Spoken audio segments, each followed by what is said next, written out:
Katie, how do you view that third quarter? That kind of. It's pretty, wasn't it? I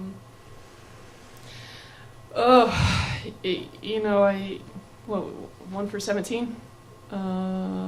We missed some open shots, but I think we did miss some open shots, but a lot of that has to go to Indiana's defensive pressure there in the third quarter. It was just a little bit different than it was in the first half. I thought we missed some open opportunities in the first half that maybe would have given us a little bit more confidence shooting it. So then when we miss our first couple, it's kind of like this domino effect. And then they come out and score on their first 3 possessions and push it to 12 right away, 3 or 4 possessions, whatever it was. Just a really, really tough quarter for us. But I think the credit goes to Indiana there. What did you tell the girls in the locker room, or what will you tell them to try to just put this all behind you guys and get ready for the final stretch of the year? Yeah, I mean, it's obviously we're chasing those guys, right? We're chasing the teams at the top of the Big Ten. It used to be us there a long time ago, and we've got to go through moments like this where we have to. We're going to go through moments like this. So the message was really just be us, right? Like there was a time there in the second half when don't do you, do us. And so oftentimes we started to just be you, like and when we use the phrase don't be you, be us. When we are us, we give ourselves a chance. Today was supposed to happen, right? Indiana was supposed to beat us. There's not anybody outside of our locker room that thought Purdue was going to win today. So what happened was supposed to happen today. We think differently. We believe that we belong. Last week showed us that. Last 3 games, we go on the road to play a top 25 team. We go on the road, we play a top 5 team. We win. That's not supposed to happen, but we know and we feel and we believe that we belong. Today was supposed to happen. So we can't hold on to today. We've got to hold on to the next opportunity. Let this go. Let it burn for tonight. We got tomorrow off. We come in on Tuesday and we get ready for Rutgers. There's nothing we can do about this right now. What happened was supposed to happen. Give all the credit in the world to Indiana. They are by far the best team in our league. I know there's some teams chasing them, but man, they do not hurt themselves. They don't beat themselves. They've got all the weapons out there. And for us, it's just stay the course, and from here on out, it's 1-0, and it happens to be Rutgers on Thursday. Katie, aside from the final score, 14,876 fans. I know you hope that this generates some excitement and people keep coming out, but how big of a deal was this when you take away the result of the game and just playing in this kind of environment in Mackey Arena? Yeah, it would have helped if we made a shot in the third quarter, right? Those fans would have came back. In all seriousness, the walk down the tunnel today, it gave me chills. And I wish I kind of was out here for when our group ran out on the floor to hail Purdue, because I remember what it was like as a player to have that moment. Never in front of 14,876. And I'm so thankful to our student section, so thankful to our fans. Obviously, Indiana travels well everywhere, but this is what it's supposed to look like in our game. And we've got to keep continuing to improve. Our product has to be a good product to get people to continue to come back. But this is what we're chasing, right? This is it. This is why I'm here, and this is what we're trying to do. How do you not let this derail the momentum that you had coming into today, so you can get to the finish line in about a month where you want to be? Yeah, Mike, that's the secret sauce, right? Like, it's a secret. I gotta keep it locked in and figure it out. I got 2 days to figure it out to get our group back together. I don't have a doubt in my mind that our group will be ready to go on Tuesday. There's no doubt in my mind. I'm completely zoned. It's okay, you got it. Filler question. Talk you through the outfit you picked out for today with the baseball script and the gold Jordan ones. Yeah, I wasn't wearing my own jersey. That was a no-go. So those guys ripped those, and I don't know, just grabbed it out of the closet, grabbed the shoes to match the script on the color. Thanks, Coach Goff. I feel like it. I try to get. Beth always says she's the swaggiest coach on the sideline, so I try to give her a run for the money today. And then came back to me now. What's the impression you get from this Indiana women's basketball team in terms of how they stand compared to in that top 5 national level compared to like teams you face like Iowa, then from what you've seen from South Carolina? Yeah, obviously I haven't seen South Carolina on tape, seen Indiana, or seen Iowa at Iowa. Different teams. I know they're what they play next. They play next in a couple times here in the month of February, so I think that'll all iron itself out.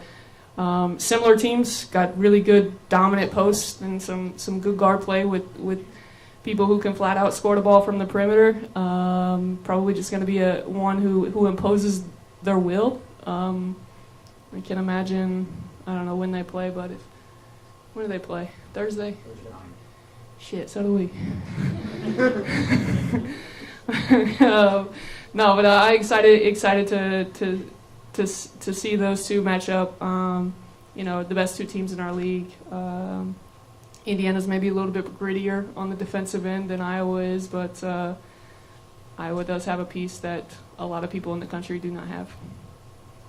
You say earlier you said, "Don't be you, be us." What does that mean to an outsider hearing that?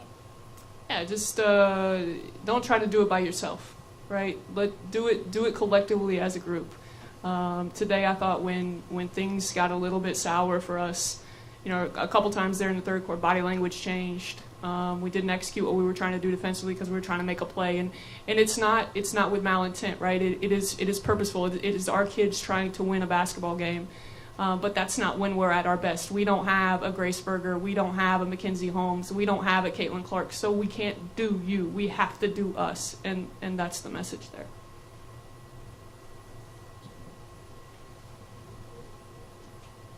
Katie, what did you see out of your group the last 3 days in between the Ohio State game and this that seemed to spark them there in the first half and really got off to, after 7-0, but a pretty solid rest of the first half?